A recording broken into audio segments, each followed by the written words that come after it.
Magandang hapon po sa inyong lahat. Ngayon po ay Lunes, December 22, 2025. Ito po ang resulta ng 2D Lotto at 3D Lotto ngayong 5 PM draw.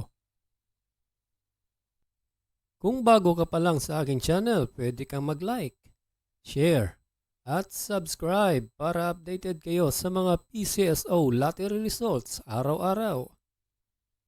Para sa 2D Lotto ngayong 5 PM draw, ito po ang mga winning numbers.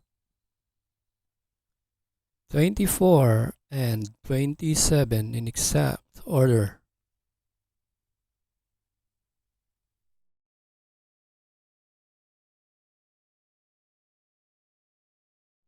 For 3D Lotto ngayong 5 PM draw, ito po ang mga winning numbers. 9, 6, and 2 in exact order.